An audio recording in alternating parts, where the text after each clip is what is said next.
Good afternoon, students. So already we have seen two videos in the magnetism chapter.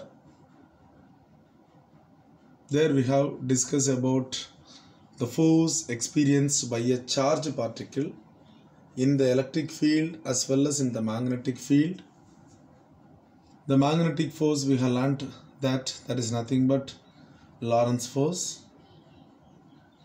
And the next video we have learnt about what the Lorentz force very detailed. If the charged particle enter parallel to the field, what will happen?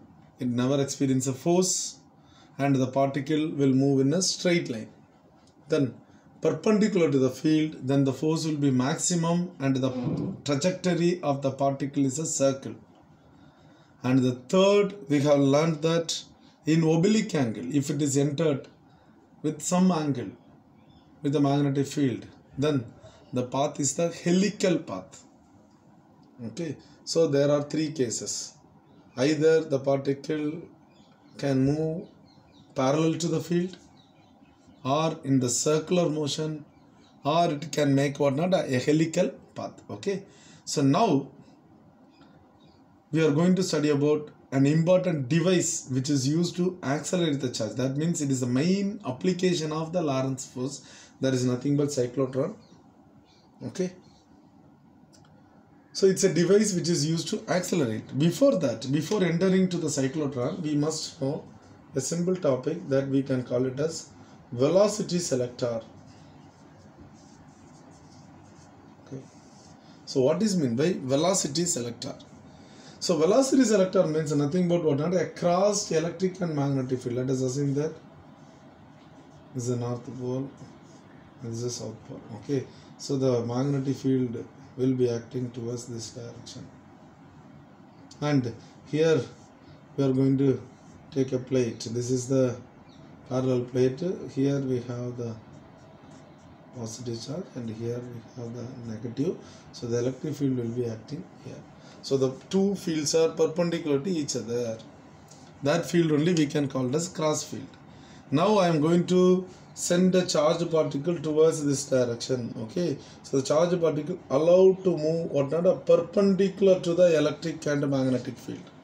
So the charged particle entering either this direction or this direction. Okay, so now we have sent a charged particle. The charged particle, let us assume that the charged particle is coming here.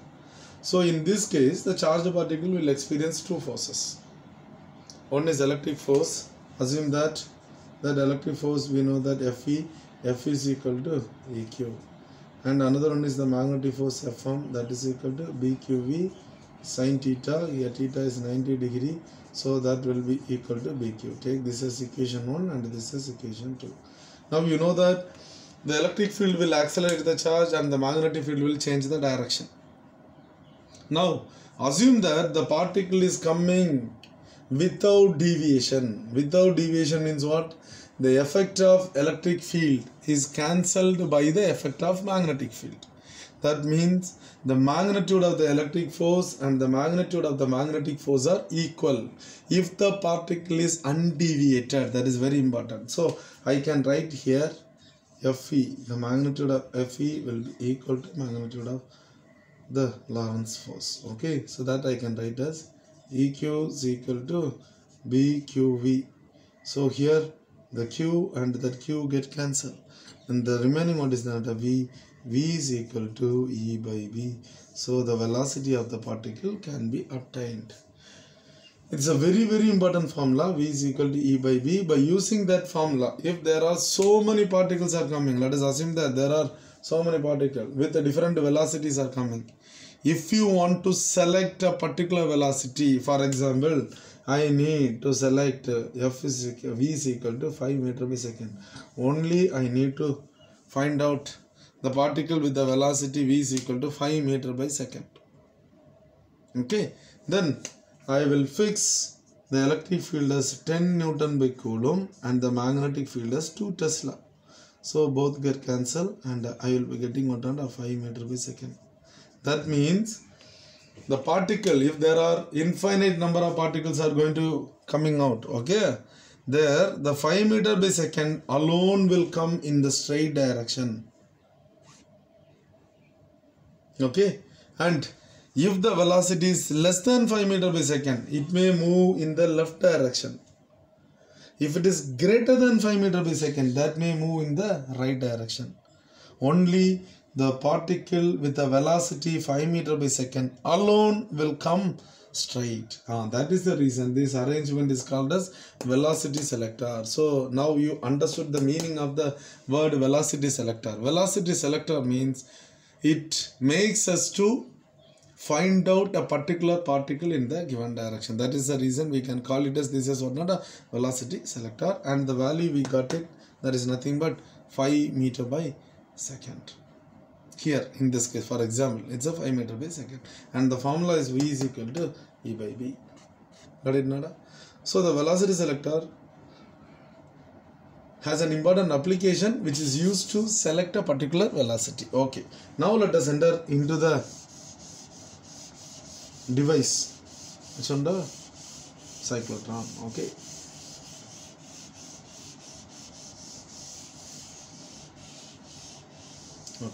cyclotron is a device which is used to accelerate the charge.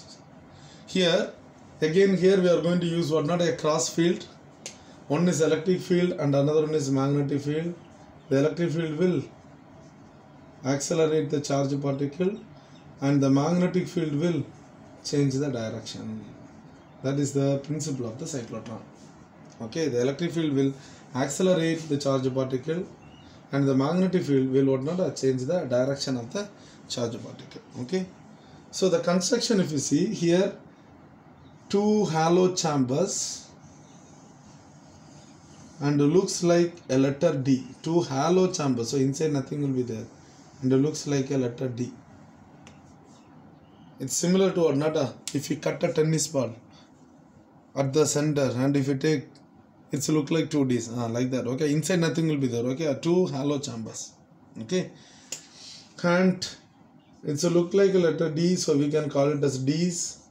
The first one is letter D1 and the second one is D2. These two terminals are connected to the AC oscillator. Alternating AC oscillator, it is connected to another AC oscillator. The total arrangement, see, the total arrangement is kept inside an evacuator chamber. It's an evacuator chamber and exposed to a magnetic field perpendicular to the plane of the boat here, and a uniform. The magnetic field is not a uniform magnetic field. Here it is acting into and perpendicular to the plane. Okay, so this is the total arrangement is exposed to the magnetic field, and at the center you can find the gap between the two things. There only we kept the source, which is going to be accelerated. Okay, so let us assume that this is a positive charge, so it's nothing but a proton. A proton is placed at the midpoint, and initially let us take t is equal to 0. At that time the D1 gets a positive charge and the D2 it gets what, not a negative charge. So you know that here we are going to keep a positive charge particle proton. So D1 is positive and D2 is negative, means the electric field will be acting towards this direction. Positive charges always accelerated in the direction of the electric field. Negative charges mean that will be accelerated in the opposite direction of the electric field. Okay, so here this is a positive charge, so it gets accelerated in the direction of the electric field. So the acceleration is from D1 to D2. Okay, it gets accelerated towards the positive direction of the electric field, so it gets accelerated towards what, not D1 to D2. So the positive charge particle, that means the proton starts moving towards the positive x-axis. Now you see that is the velocity. Assume that the velocity v, with the velocity v, because the electric field gives some acceleration. Okay, so they are entering perpendicular to the magnetic field now. If they are entering perpendicular to the magnetic field, it will experience a magnetic force. Fm is equal to BQV sin how much da? 90 degree. And you know that sine 90 is 1, so it will experience a maximum force BQV. And the path of the projectile will be now, trajectory will be a circle. So the charged particle starts moving in a circle, so it completes a semicircular motion. When it completes a semicircle, the polarity will be changed now. That means at t, it will become on a t1, this will become negative and the d2 will become positive. So the polarities of the D's change. So the polarity of the D's change means the direction of the electric field reversed. So first the direction towards the positive x-axis, now it is directed towards the negative x-axis. So now the charged particle will accelerate towards the direction of the electric field, so it reaches here. And here also it enter perpendicular to the magnetic field, so the direction changes, it will reach here. Then it will enter into T2, this D1 will become positive and D2 will become negative. Again it accelerated towards, and the process goes on and the charged particle gets accelerated and reaches here. And here you can find the deflection plate and here an exit pole. In the exit pole we will have a velocity selector.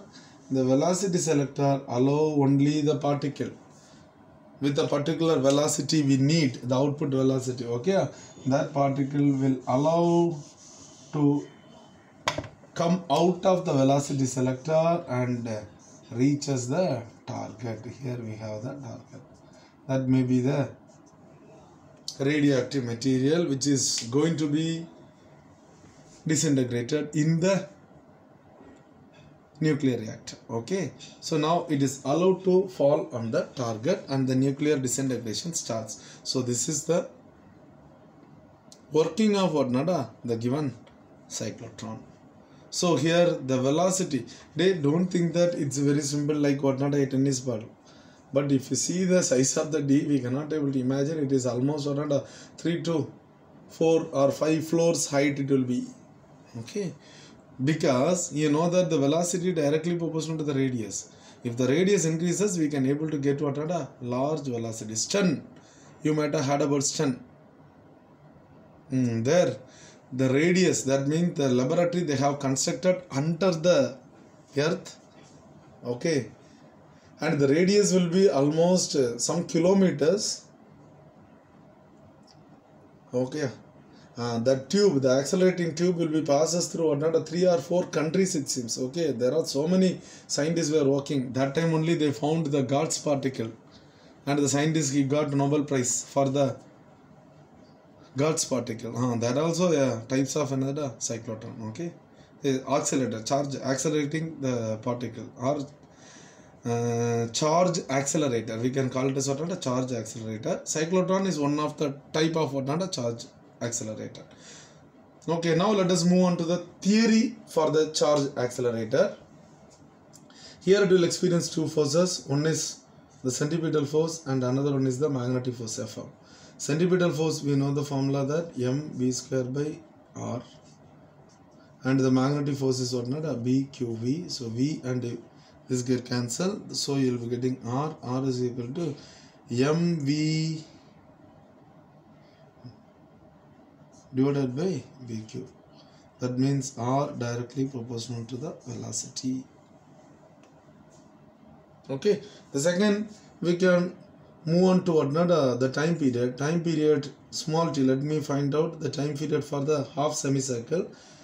So the circumference you can write here half of the semicircle, no? So by r, and divided by the velocity, that let me take it as v, and we know that pi by v into r, you know that what is that, mv by bq. So this v and v get cancelled, so you will be getting pi m divided by bq.